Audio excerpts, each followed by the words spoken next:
মুশকিলে পড়ে গেছি। যখন ও ছিল না তখন ছিলই না, কোনো ভাবনাই ছিল না। এখন ও কোথা থেকে এসে আমার ঘর জুড়ে বসলো। আচ্ছা কবিরাজ মশাই, আপনি কি মনে করেন ওকে? তার ভাগ্যে ভাগ্যে যদি আয়ু থাকে তাহলে দীর্ঘকাল বাঁচতেও পারে, কিন্তু আয়ুর্বেদে যেরকম লিখছে তাতে তো। বলেন কি? শাস্ত্রে বলছেন পৈতৃকান সন্নিপাত যান কফবাত সমুদ্ভবান। আপনি আরো শ্লোক গুলো আওড়াবেন না, ওতে আরো আমার ভয় বেড়ে যায়। এখন কি করতে হবে সেইটা বলে দিন। আমি তো পূর্বেই বলেছি ওকে ওকে বাইরে একেবারে যেতে দিতে পারবেন না। ছেলে মানুষ, ওকে দিনরাত ঘরের মধ্যে ধরে রাখা যে ভারী শক্ত। তা কি করবেন বলেন? এই যে শরৎকালের রৌদ্র আর বায়ু, এ দুই ওই বালকের পক্ষে একেবারে বিষবর। কারণ কিনা শাস্ত্রে বলছে অপস্মারে জ্বরে কাশে কামলাং হলিমকে নিয়ে আমার কি হবে বলেন? থাক না, কি করতে হবে সেইটা বলে দিন।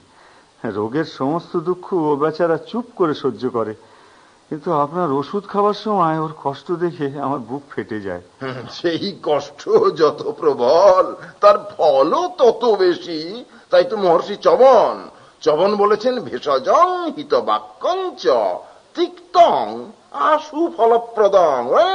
তিক্তং আশু ফলপ্রদং। আচ্ছা আজ তবে উঠি দত্তমশাই।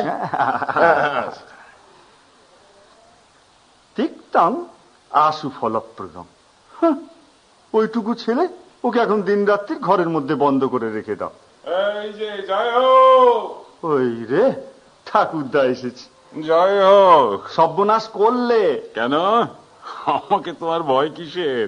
তুমি যে ছেলে খেপাবার সর্দা। তা তুমি তো ছেলে নও, তোমার ঘরেও ছেলে নেই, আর তোমার খেপবার বয়সও গেছে। তোমার ভাবনা কি? ঘরে যে ছেলে একটি এনেছি। সে কিরকম? আমার স্ত্রীর গ্রাম সম্পর্কে ভাইপো। ছোটবেলা থেকেই বেচারার মা নেই, আবার সেদিন তার বাপও মারা গেছে। সে কি? হ্যাঁ। ইস, তবে তো আমাকে তার দরকার আছে। না না না না ভাই, মানে কবিরাজ বলছে যে তার ওইটুকু শরীরে সে একসঙ্গে বাত পিত্ত শ্লেষ্মা সে যেরকম প্রকোপিত হয়ে উঠেছে, তাতে তার আর বড় আশা নেই। হ্যাঁ, এখন একমাত্র উপায় তাকে কোন রকম এই শরতের রোদ্দুর আর বাতাস থেকে বাঁচিয়ে ওই ঘরে বন্ধ করে রাখা। তাই নাকি? হ্যাঁ হ্যাঁ, ছেলেগুলোকে ঘরের বার করাই তোমার এই বুড়ো বয়সের খেলা, তাই তোমাকে ভয় করি। নিচে বলনি, একেবারে ভয়ানক হয়ে উঠেছি আমি ওই শরতের রোদ্দুর আর হাওয়ারই মতো। কিন্তু ভাই, ঘরে ধরে রাখবার মতো খেলাও আমি কিছু জানি। আমার কাজকর্ম একটু সেরে আসি, তারপরে ওই ছেলেটির সঙ্গে ভাব করে নেবো। হ্যাঁ, চলি। জয় হোক।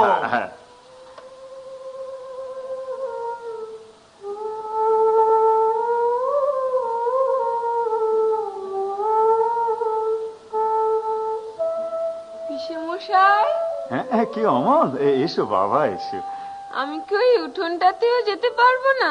না বাবা, ওই যেখানটাতে পিসিমা জাঁতা দিয়ে ডাল ভাঙেন, ওই দেখো না, যেখানে ভাঙা ডালের খুদগুলি দুই হাতে তুলে নিয়ে লেজের উপর ভর দিয়ে বসে কাঠবেড়ালি কুটুস কুটুস করে খাচ্ছে, ওখানে আমি যেতে পারবো না।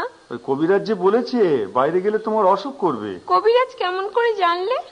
বলো কি অমল, কবিরাজ জানবে না?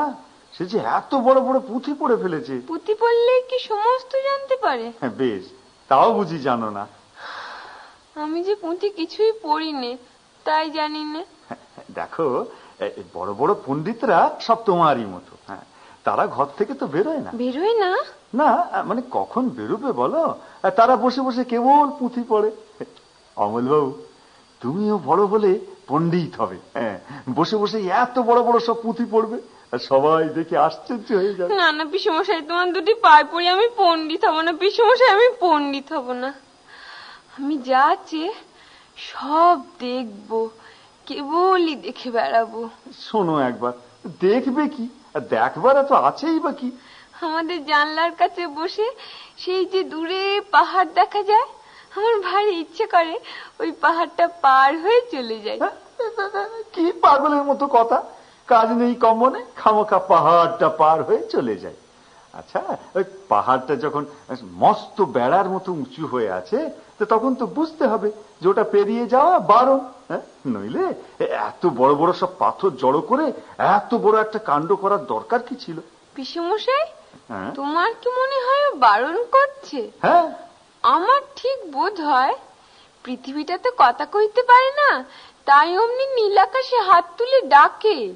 অনেক দূরের যারা ঘরের মধ্যে একলা বসে থাকে, তারাও একলা জানলার ধারে বসে ওই ডাক শুনতে পায়। পণ্ডিতরা বুঝি শুনতে পায় না? তারা তো তোমার মতো খ্যাপা নয়, তারা শুনতে চায়ও না। আমার মতো খ্যাপা আমি কালকে একজনকে দেখেছিলাম। সত্যি নাকি? কিরকম শুনি? তার কাঁধে এক বাঁশের লাঠি, লাঠির আগা এক পুটুলি বাঁধা, তার বাঁ হাতে একটা ঘটি, পুরনো একজোড়া নাগরা জুতো পরে ওই মাঠের পথ দিয়ে ওই পাহাড়ের দিকেই যাচ্ছিল। আমি তাকে ডেকে জিজ্ঞাসা করলাম, এই তুমি কোথায় যাচ্ছ? সে বললে, কি জানি, যেখানে হয়। আমি জিজ্ঞাসা করলাম, এই তুমি কেন যাচ্ছ? সে বললে, কাজ খুঁজতে যাচ্ছি।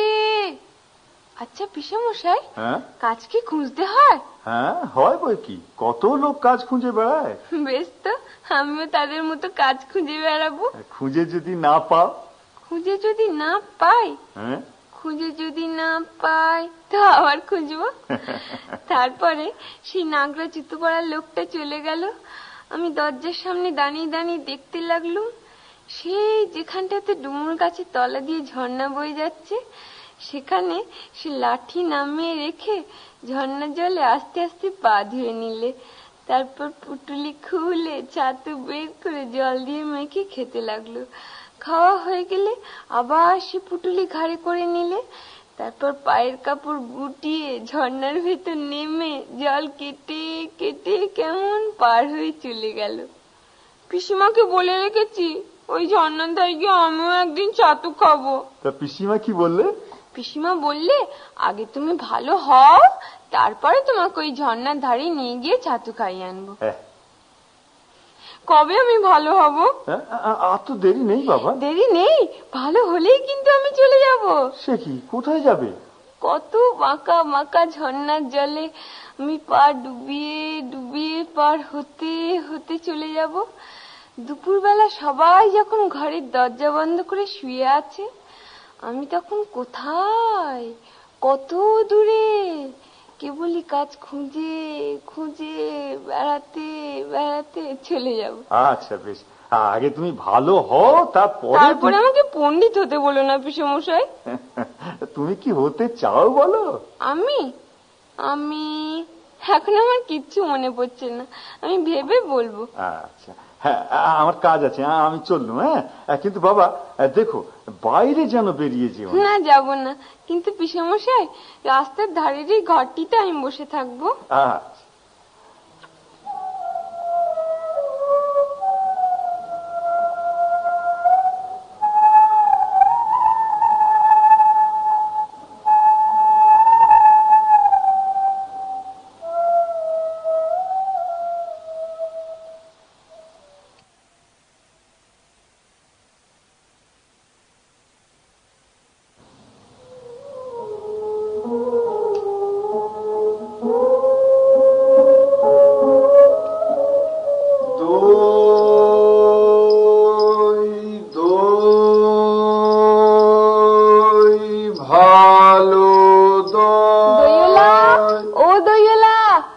ডাকছো কেন? দই কিনবে? কেমন করে কিনবো, আমার তো পয়সা নেই। কেমন ছেলে তুমি, হ্যাঁ? কিনবে না তো আমার বেলা বইয়ে দাও কেন? না, আমি যদি তোমার সাথে চলে যেতে পারতুম তো যেতুম। বাবা, তুমি এখানে বসে কি করছো? কবিরাজ আমাকে বাইরে বেরোতে বারণ করেছে তো, তাই আমি এইখানেই সারাদিন বসে আছি। আহা বাছা, তোমার কি হয়েছে? জানি না কি হয়েছে, আমি তো কিচ্ছু পড়িনি, তাই আমি জানি না আমার কি হয়েছে। দইয়েলা, তুমি কোথা থেকে আসছো? আমি আমাদের গ্রাম থেকে আসছি। তোমাদের গ্রাম? অনেক দূরে তোমাদের গ্রাম? আমাদের গ্রাম ওই 5 মুড়ো পাহাড়ের তলায়, ওই শামলি নদীর ধারে। 5 মুড়া পাহাড়, শামলি নদী? কি জানি, হয়তো তোমাদের গ্রাম দেখেছি, কিন্তু কবে সে আমার মনে পড়ে না। তুমি দেখেছো? তুমি ওই পাহাড় তলায় কোনোদিন গিয়েছিলে নাকি? না না, কোনোদিন যাইনি, কিন্তু আমার মনে হয় যেন আমি দেখেছি। অনেক পুরনো কালের বড় বড় গাছের তলায় তোমাদের গ্রাম, একটা লাল রঙের রাস্তার ধারে। না, ঠিক ঠিক বলেছি বাবা। সেখানে পাহাড়ের গায়ে সব গরু চড়ে বেড়াচ্ছে। কি আশ্চর্য, ঠিক বলছো। আমাদের গ্রামে গরু চড়ে বই কি, খুব চড়ে। আর মেয়েরা সব নদী থেকে জল তুলে মাথায় কলসি করে নিয়ে যায়, তাদের সব লাল শাড়ি পরা। বাবা বাবা বাবা, ঠিক কথা। আমাদের সব গয়লাপাড়ার মেয়েরা নদী থেকে জল তুলে নিয়ে যায় তো, খুব যায়। তবে কিনা বাবা, তারা যে সবাই লাল শাড়ি পরে তা তো নয়। কিন্তু বাবা, তুমি নিশ্চয় কোনোদিন সেখানে বেড়াতে গিয়েছিলে। সত্যি বলছি দইওয়ালা, আমি একদিনও যাইনি। কবিরাজ যেদিন আমাকে বাইরে বেরোতে বলবে, সেদিন তুমি নিয়ে যাবে তোমাদের গ্রামে? যাবো বই কি বাবা, নিশ্চয় নিয়ে যাবো। আমাকে তোমার মতন ওই রকম দই বেচতে শিখিয়ে দিও। মরে যাই, তুমি দই বেচতে যাবে কেন? তুমি এই এত এত পুঁথি পড়ে পণ্ডিত হয়ে উঠবে। না না, আমি কখনো পণ্ডিত হব না। আমি তোমাদের রাঙা রাস্তার ধারে, তোমাদের বুড়ো বটের তলায় গোয়ালাপাড়া থেকে দই নিয়ে এসে দূরে দূরে গ্রামে গ্রামে বেচে বেচে বেড়াবো। কেমন করে তুমি বলো? দই দই ভালো। আমাকে সুরটা শিখিয়ে দাও। হায় পোড়া কপাল, বলি এ সুরও কি শেখবার সুর? বাবা বাবা, এই এক ভাঁড় দই তুমি খাও। দইওয়ালা, তোমার কি অনেক দেরি হয়ে গেল? না, আমার কিচ্ছু দেরি হয়নি বাবা, আমার কোনো লোকসান হয়নি। দই বেচতে যে কত সুখ, সে আমি তোমার কাছে শিখে নিলুম। যাই বাবা। আচ্ছা। দই দই ভালো দই। সেই পাঁচমুড়া পাহাড়ের তলায় শামলি নদীর ধারে গয়লাদের বাড়ির দই। দই দই ভালো আরে, প্রহরী প্রহরী পায়চারি করে বেড়াচ্ছে। প্রহরী, ও প্রহরী, একটিবার শুনে যাও না প্রহরী। অমন করে ডাকাডাকি করছো কেন? হ্যাঁ, আমাকে ভয় করো না তুমি? কেন তোমাকে ভয় করব কেন? যদি তোমাকে ধরে নিয়ে যাই? ধরে নিয়ে যাবে? কোথায় ধরে নিয়ে যাবে? অনেক দূরে, ওই পাহাড় পেরিয়ে? একেবারে রাজার কাছে যদি ধরে নিয়ে যাই? রাজার কাছে নিয়ে যাও না আমাকে। কিন্তু আমাকে যে কবিরাজ বাইরে বেরোতে বারণ করেছে। আমাকে কেউ কোথাও ধরে নিয়ে যেতে পারবে না। আমাকে কেবল দিনরাত্রি এইখানেই বসে থাকতে হবে। কবিরাজ বারণ করেছে? আহা, তাই বটে। তোমার মুখ যেন সাদা হয়ে গেছে। তুমি ঘন্টা বাজাবে না প্রহরী? হ্যাঁ, এখনো সময় হয়নি। কেউ বলে সময় বয়ে যাচ্ছে, কেউ বলে সময় হয়নি। তুমি ঘন্টা বাজিয়ে দিলেই তো সময় হয়ে যাবে। সেও কি হয়? সময় হলে তবে আমি ঘন্টা বাজাই। বেশ লাগে তোমার ঘন্টা, শুনতে আমার ভারী ভালো লাগে। আচ্ছা, তোমার ঘন্টা কেন বাজে? ঘন্টা এই কথা সবাইকে বলে যে সময় বসে নেই, সময় কেবলই চলে যাচ্ছে। চলে যাচ্ছে? কোথায় চলে যাচ্ছে? কোন দেশে? সে কথা কেউ জানে না। সে দেশ বুঝি কেউ দেখে আসেনি? আমার ভারী ইচ্ছে করছে ওই সময়ের সাথে চলে যেতে, যে দেশের কথা কেউ জানে না, সেই অনেক দূরে। সে দেশে সবাইকে যেতে হবে বাবা। আমাকেও যেতে হবে? হবে বই কি। কিন্তু আমাকে যে কবিরাজ বাইরে বেরোতে বারণ করেছে।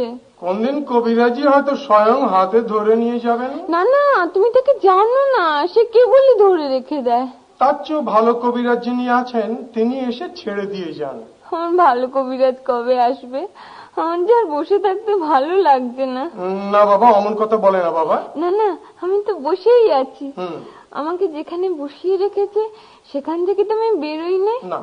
কিন্তু তোমার এই ঘন্টা বাজে ঢং ঢং ঢং, আমার মন কেমন করে। আচ্ছা প্রহরী। কি বাবা? ওই রাস্তার ওপারে ওই বড় বাড়িতে নিশিন উড়িয়ে দিয়েছে, ওখানে লোকজন কেবলই আসছে যাচ্ছে, ওখানে কি হয়েছে? ওখানে ওখানে নতুন ডাকঘর বসেছে। ডাকঘর? কার ডাকঘর? ডাকঘর আবার কার হবে? রাজার ডাকঘর। এই ছেলেটি ভারী মজার তো। রাজার ডাকঘরে রাজার কাছ থেকে সব চিঠি আসে? হ্যাঁ, আসে বই কি আসে। দেখো, একদিন তোমার নামেও চিঠি আসবে। আমার নামেও চিঠি আসবে? আমাকে যে তিনি চিঠি লিখবেন তুমি কেমন করে জানলে? আচ্ছা, আমার নামে যদি চিঠি আসে আমাকে কে এনে দেবে? রাজার যে অনেক ডাক হরকারা আছে, ডাকনি বুঝি? বুকের ওপর গোল গোল সোনার তকমা পরে তারা ঘুরে বেড়ায়। আচ্ছা, কোথায় তারা ঘুরে? কেন, ঘরে ঘরে দেশে দেশে? এর প্রশ্ন শুনলে হাসি পায়। ঘরে ঘরে দেশে দেশে? বড় হলে আমি রাজার ডাক হরকরা হব। তুমি হাসছো কেন? ওই কাজেই আমার সকলের চেয়ে ভালো লাগে। না না, তোমার কাজে খুব ভালো। দুপুরবেলা রোদ্দুর যখন ঝাঁ ঝাঁ করে তখন তোমার ঘন্টা বাজে ঢং ঢং ঢং। আবার এক একদিন রাত্রে বিছানা থেকে জেগে উঠে দেখি ঘরের প্রদীপ নিভে গেছে। বাইরের ঘন অন্ধকারের ভেতর দিয়ে তোমার ঘন্টা বাজছে ঢং ঢং ঢং। এই রে, মোড়ল আসছে। আমি এবার পালাই। ও যদি দেখতে পায় তোমার সঙ্গে গল্প করছি তাহলে মুশকিল পাতাবে। ও কি বুঝি রাজা মোড়ল করে দিয়েছে? আরে না না, ও আপনি মোড়লই করে। যে ওকে না মানতে চায় তার সঙ্গে দিনরাত এমনি লাগে না যে সকলকে ভয় করে। হ্যাঁ, আচ্ছা, আজকে তবে আমি যাই। হ্যাঁ, আমার কাজ কামাই যাচ্ছে। আমি আবার তার সকালে এসে তোমাকে সমস্ত শহরের খবরটা শুনিয়ে দিয়ে যাবো। রাজার কাছ থেকে রোজ একটা করে চিঠি যদি পাই তাহলে বেশ হয়। এই জানলার কাছে বসে বসে পড়ি, কিন্তু আমি তো পড়তেই পারিনি। কে পড়ে দেবে? কেউ যদি না পড়তে পারে তাহলে আমি জমিয়ে রেখে দেবো, আমি বড় হলে পড়বো। কিন্তু ডাক হরকরা যদি আমাকে না চেনে? মোড়ল মশাই, ও মোড়ল মশাই, একটা কথা শুনে যাও। রাস্তার মধ্যে আমাকে ডাকাডাকি করে? কোথাকার বাঁদর এটা? তুমি তো মোড়ল মশাই না, তোমাকে সবাই মানে। মানে বই কি, খুব মানে। রাজার ডাক হরকরা তোমার কথা শুনে? না শুনে তার প্রাণ বাঁচে? বাস রে, সাধ্য কি? তুমি ডাক হরকরাকে বলে দেবে আমারই নাম অমল, আমি এই জানলার কাছটাতে বসে থাকি। অমল? তা কেন বলো দেখি? আমার নামে যদি চিঠি আসে। তোমার নামে চিঠি? তা কে তোমায় চিঠি লিখবে? রাজা যদি লেখে। রাজা তোমার? এ ছেলেটা তো কম নয়, রাজা তোমাকে চিঠি লিখবে? তা লিখবে বই কি, তুমি যে তার পরম বন্ধু। তা খবর পেয়েছি ওই কদিন তোমার সঙ্গে দেখা সাক্ষাৎ না হয়ে রাজা একেবারে শুকিয়ে যাচ্ছে। তো বেশি দেরি নেই, চিঠি হয়তো আজই আসে কি কালই আসে আর কি। মোড়ল মশাই, তুমি এমন করে কথা করছো কেন? তুমি কি আমার উপর রাগ করেছো? বস রে, তোমার উপরে রাগ করব এত সাহস আমার? রাজার সঙ্গে তোমার চিঠি লেখালেখি চলে? মাধব দত্তর বড় বার হয়েছে দেখছি, 2 পয়সা জমিয়েছে কিনা। রসো, মজা দেখাচ্ছি। ওরে ছোড়া, তো বেশ শিগগিরই যাতে রাজার চিঠি তোদের বাড়িতে আসে আমি তার বন্দোবস্ত করছি। না না, তোমাকে কিছু করতে হবে। কেন রে? তোদের খবর আমি রাজাকে জানিয়ে দেবো, তখন তো তিনি দেরি করতে পারবেন না। তোমাদের সকলের খবরাখবর নেবার জন্য এখনই পাইক পাঠিয়ে দেবেন। না, মাধব দত্তর ভারী আস্পর্ধা। রাজার কানে একবার কথাটা উঠলে দুরস্ত হয়ে যাবে।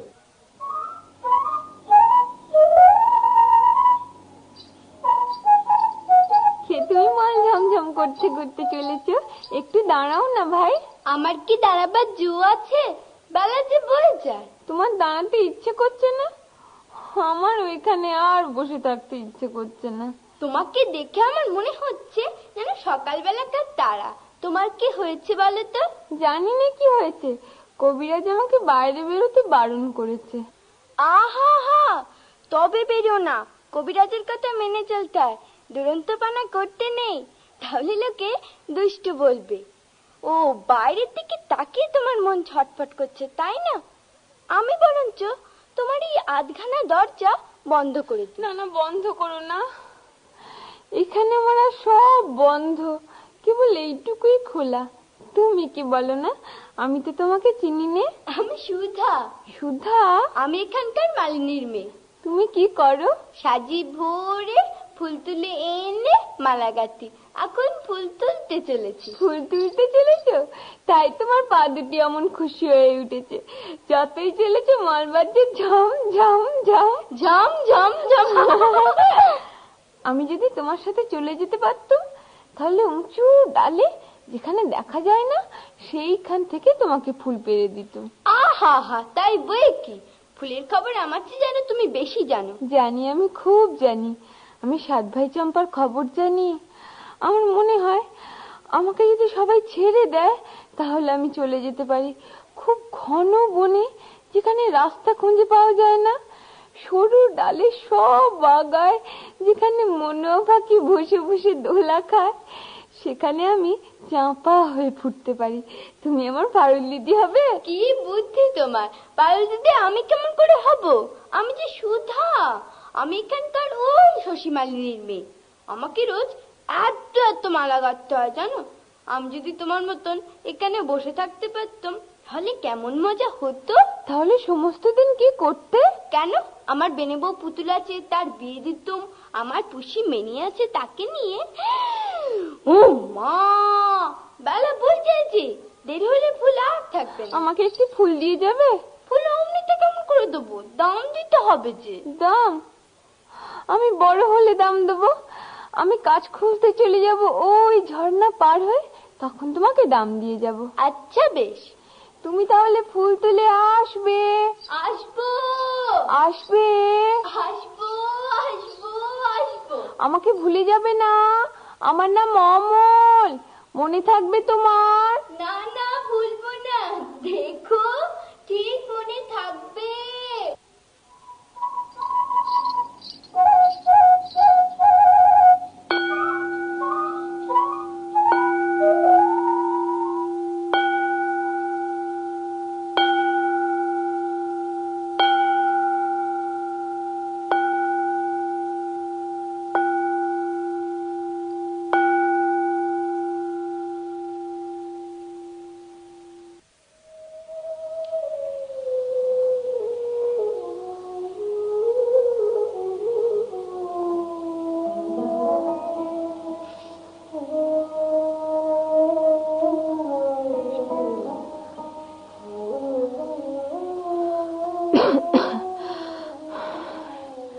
পিসেমশাই, আজ আর আমার সেই জানলার কাছেও যেতে পারবো না।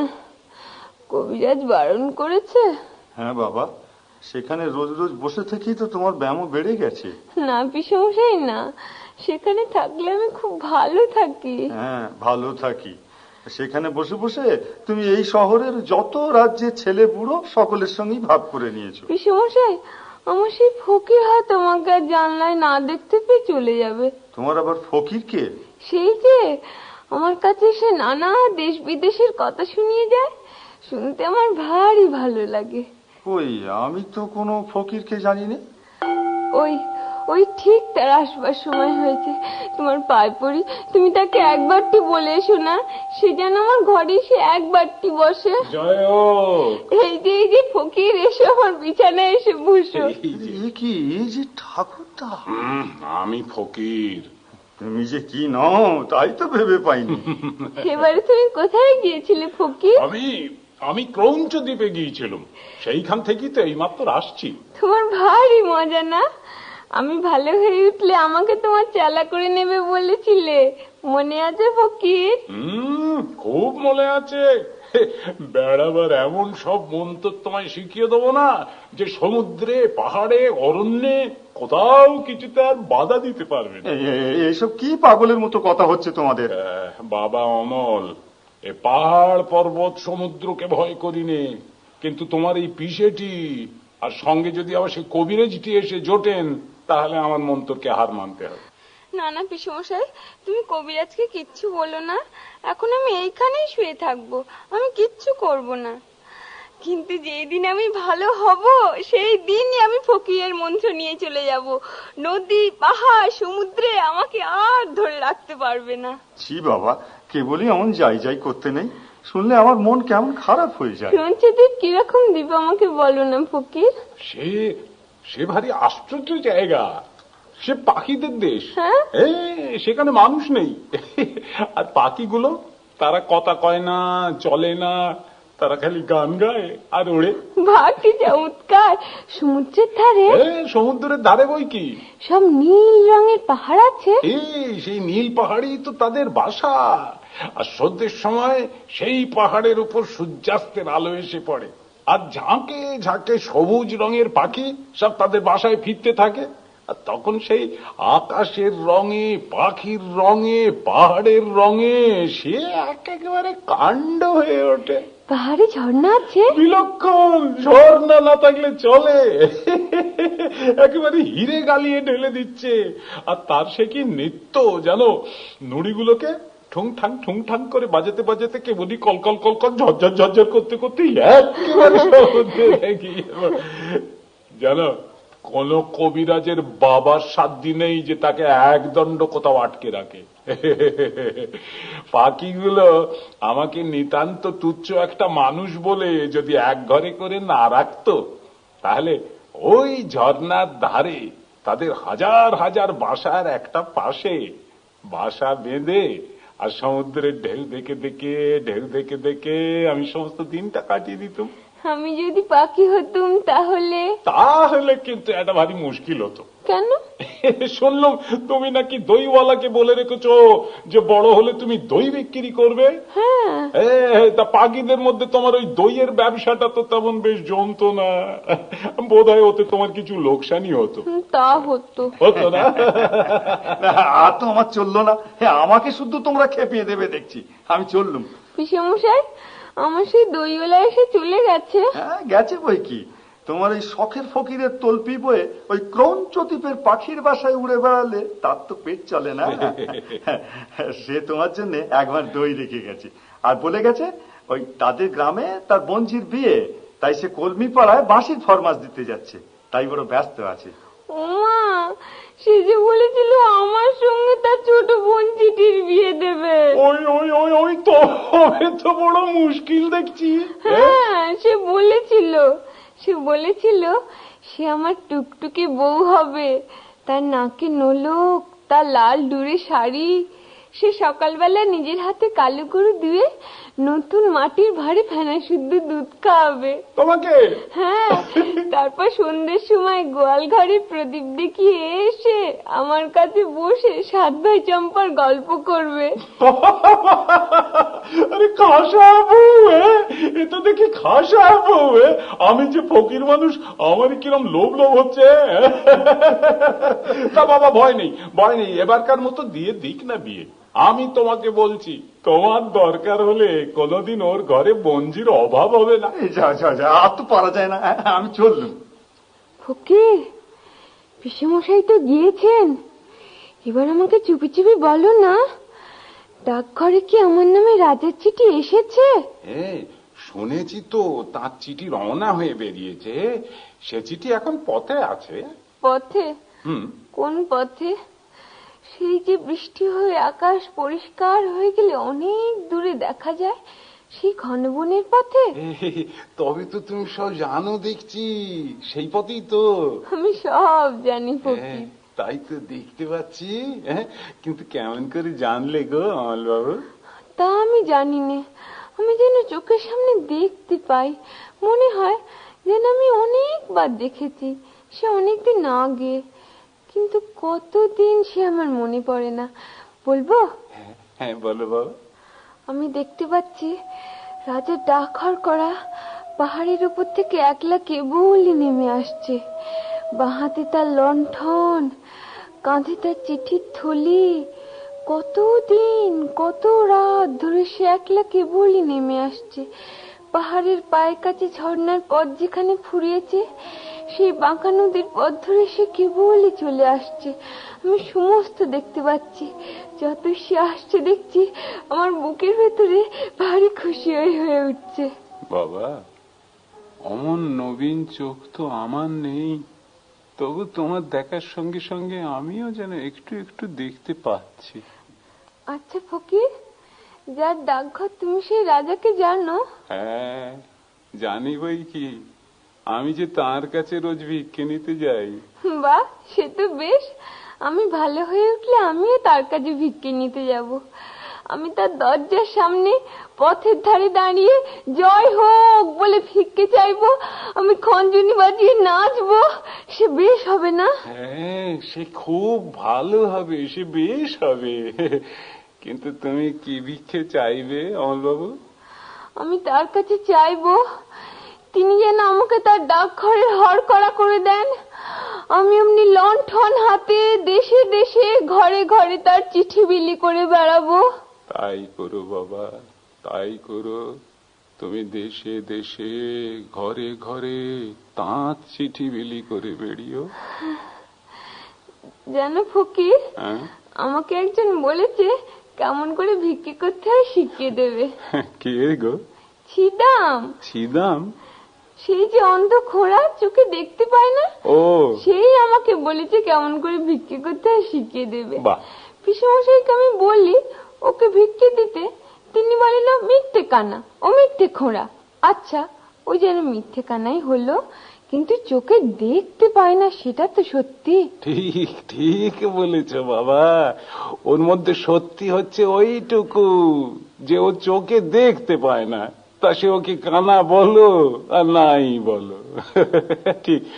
তাও ভিক্ষে পায় না, তবে তোমার কাছে বসে থাকে কি করতে? আমি যে ওকে শোনাই। কি? কোথায় কি আছে, তুমি যেসব দেশের কথা বলো আমি সব ওকে শুনিয়ে দিই। তুমি সেদিন আমাকে হালকা দেশের কথা বলেছিলে, যেখানে কোনো জিনিসের কোনো ভার নেই, যেখানে একটু লাভ দিলেই পাহাড় ডিঙিয়ে চলে যাওয়া যায়। সেই হালকা দেশের কথা শুনে ও ভারী খুশি হয়ে উঠেছিল। আচ্ছা ফকির, সে দেশ কোন দিক দিয়ে যাওয়া যায়? সে ভিতরের দিক দিয়ে একটা রাস্তা আছে, কিন্তু সে খুঁজে পাওয়া হয়তো বাবা বড় শক্ত। ও বেচারা যে অন্ধ, হয়তো দেখতেই পাবে না। ওকে কেবল ভিক্ষেই করে বেড়াতে হবে, তাই নিয়ে ও দুঃখ করছিল। আমি ওকে বললাম, ভিক্ষে করতে গিয়ে তুমি যে কত বেড়াতে পাও, সবাই তো সে পায় না। বাবা, ঘরে বসে থাকলেই বা এত দুঃখ কিসের বলো? না না, দুঃখ নেই। প্রথমে যখন আমাকে ঘরের মধ্যে বসিয়ে রেখে দিয়েছিল, আমার মনে হচ্ছিল দিন আর ফুরোচ্ছে না। এখন আমাদের রাজার ডাকঘর দেখে অব্দি এখন আমার রোজই ভালো লাগে।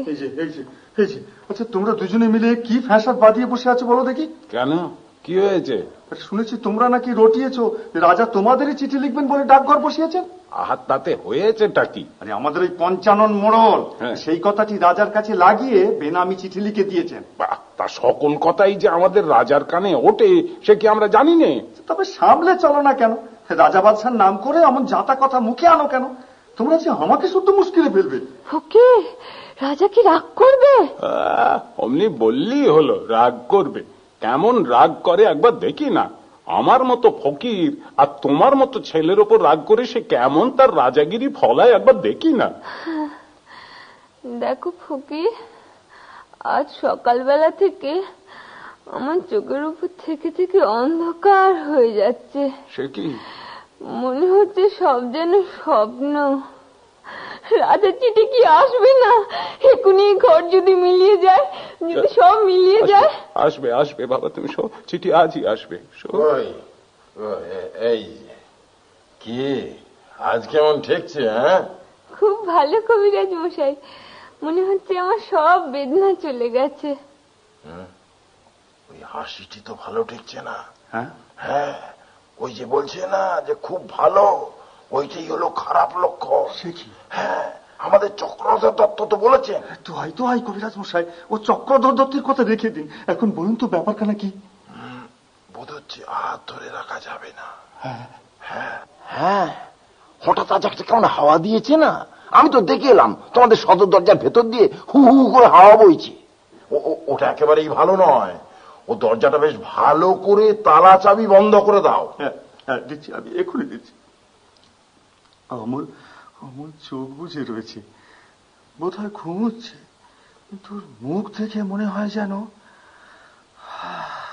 কবিরাজ মশাই, যে আপনার নয় তাকে ঘরে এনে রাখলুম, তাকে ভালোবাসলুম, কিন্তু এখন বুঝি আর তাকে রাখতে পার। ওকে, হ্যাঁ, তোমার ঘরে যে মোড়ল আসছে, এ কি উৎপাত। আমি আসি ভাই, কিন্তু তুমি যাও এখনই, ভালো করে দরজাটা বন্ধ করে দাও। আর আমি বাড়ি গিয়েই একটা বিষ বড়ি পাঠিয়ে দিচ্ছি, সেইটে খাইয়ে দেখো, যদি রাখবার হয় তো সেইটেতেই টেনে রাখতে পারবে। কিরে ছোড়া, চুপ চুপ। না ফকির, তুমি ভাবছি আমি ঘুমোচ্ছি? আমি ঘুমোইনি, আমি সব শুনছি। ওহে মাধব দত্ত, আগে আজকাল তোমাদের যে খুব বড় বড় লোকের সঙ্গে সম্বন্ধ দেখি। কি বলেন মোড়ল মশাই, এমন পরিহাস করবেন না, আমরা নিতান্তই সামান্য লোক। কিন্তু তোমাদের এই ছেলেটি যে রাজার চিঠির জন্য অপেক্ষা করে রয়েছে। ও ছেলে মানুষ, পাগল, ওর কথা কি ধরতে আছে? না না, এতে এত আশ্চর্যের কি? তোমাদের মতো এত যোগ্য ঘর রাজা পাবেন কোথায় বলো? তোরে ছোড়া, তোর নামে রাজার চিঠি এসেছে যে। সত্যি? সত্যি না হয়ে যায়, তোমার সঙ্গে রাজার বন্ধুত্ব। এই তার চিঠি। এতে যে কিছুই লেখা নেই। আমাকে ঠাট্টা করো না ফকির। ফকির, তুমি বলে দাও না, কি সত্যি তার চিঠি? হ্যাঁ বাবা, আমি ফকির, আমি তোমাকে বলছি, এ সত্যি সত্যি তাঁর চিঠি। কিন্তু আমি যেহেতু কিছুই দেখতে পাচ্ছি না, আমার চোখে আজ সব সাদা হয়ে গেছে। মোড়ল মশাই, বলে দাও না, এই চিঠিতে কি লেখা আছে? এতে রাজা লিখছেন, আমি আজকালের মধ্যেই তোমাদের বাড়ি যাচ্ছি, আমার জন্য তোমরা ওই মুড়ি মুড়কির ভোগ তৈরি করে রেখো। রাজভবন আমার আর এক দণ্ড ভালো লাগছে না। মোড়ল মশাই, এইসব কথা নিয়ে পরিহাস করবেন না। পরিহাস? কিসের পরিহাস? পরিহাস করেন এমন সাধ্য আছে ওর? ঠাকুরদা, তুমিও খেপে গেলে নাকি? হ্যাঁ, আমি খেপেছি বলেই তো আজ এই সাদা কাগজে আমি অক্ষর দেখতে পাচ্ছি। আমি দেখতে পাচ্ছি যে রাজা লিখেছেন যে তিনি স্বয়ং অমলকে দেখতে আসছেন এবং সঙ্গে করে তার সবচেয়ে বড় রাজ কবিরাজকেও নিয়ে আসছেন। ফকির, ফকির, ওই যে তার বাঁশটা বাজছে, শুনতে পাচ্ছ না? উনি আরেকটু না খেপলে তো শুনতে পাবেন না। এতক্ষণে 4 প্রহর হয়ে গেছে বোধহয়। ওই যে বাজছে, ঢং ঢং ঢং। সন্ধ্যা তারা কি উঠেছে ফকির, আমি কেন দেখতে পাচ্ছি না? ওরা যে জানলা বন্ধ করে দিয়েছে বাবা, তুমি শো, আমি খুলে দিচ্ছি। কি উৎপাত! কে কে ওখানে? হলদার! কে কে তোমরা? হলদার! কে তোমরা? হলদার! রাজ্যে ভেঙে ফেলেছে। মহারাজ আজ রাত্রে আসবেন। কত রাত্রে দূত, কত রাত্রে? আজ 2 প্রহর রাত্রে। যখন আমার বন্ধু প্রহরী নগরের সিংহদ্বারে ঘন্টা বাজাবে তখন? হ্যাঁ, তখন তিনি তার বালক বন্ধুটিকে দেখবার জন্য তার সবচেয়ে বড় কবিরাজকে পাঠিয়ে দিয়েছেন। এই যে উনি এসে গিয়েছেন। এ কি, চারিদিকে সমস্তই যে বন্ধ। খুলে দাও, খুলে দাও, যত দ্বার জানলা আছে সব খুলে দাও। বাবা, কেমন বোধ করছো? খুব ভালো কবিরাজ মশাই, আমার আর কোনো অসুখ নেই। সব খুলে দিয়েছো? সব তারাগুলো কি দেখতে পাচ্ছি, অন্ধকারের ওপারকার সব তারা। অর্ধরাত্রে যখন রাজা আসবেন তখন তুমি বিছানা ছেড়ে উঠে তার সঙ্গে বেরোতে পারবে? পারবো, আমি পারবো। বেরোতে পারলে আমি বাঁচি। আমি রাজাকে বলবো, এই অন্ধকার আকাশে ধ্রুব তারাটিকে দেখিয়ে দাও। সে তারা বোধহয় আমি কতবার দেখেছি, কিন্তু সে যে কোনটা সে তো আমি চিনি নে। বাবা তিনি সব চিনিয়ে দেবেন। মাধব, এই ঘরটি রাজার আগমনের জন্য পরিষ্কার করে ফুল দিয়ে সাজিয়ে রাখো। বাবা অমল, রাজা তোমাকে ভালোবাসেন, তিনি স্বয়ং আজ আসছেন। তার কাছে আজ কিছু প্রার্থনা করো। আমাদের অবস্থা তো তেমন ভালো নয়, জানোই তো সব। সে আমি সব ঠিক করে রেখেছি পিসমশাই, সে তোমার কোনো ভাবনা নেই। কি ঠিক করেছো বাবা?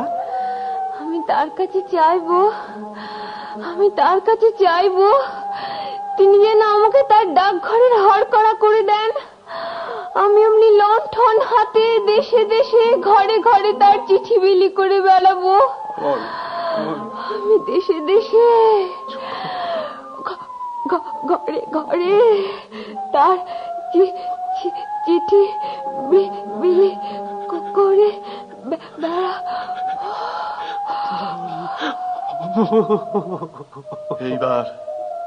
এইবার তোমরা সকলে স্থির হও। এলো এলো ওর ঘুম এলো। আমি বালকের শিয়রের কাছে বসবো। ওর ঘুম আসছে। প্রদীপের আলো নিভিয়ে দাও। এখন আকাশে তারাটি থেকে আলো আসুক। ওর ঘুম এসেছে। অমল, অমল, ঠাকুরদা, ঠাকুরদা, তুমি আমার মূর্তিটির মতো আচর করে নীরব হয়ে আছো কেন? এরা আমার ঘর অন্ধকার করে দিচ্ছে কেন? তারার আলোতে আমার কি হবে? চুপ করো বিশ্বাসী, কথা কয়ো না, কথা কয়ো না।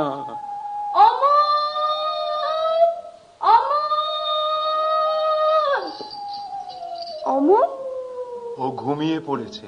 ঘুমিয়ে পড়েছে? ওর জন্য যে আমি ফুল এনেছি ওর হাতিকে দিতে পারবো না? আচ্ছা দাও তোমার ফুল।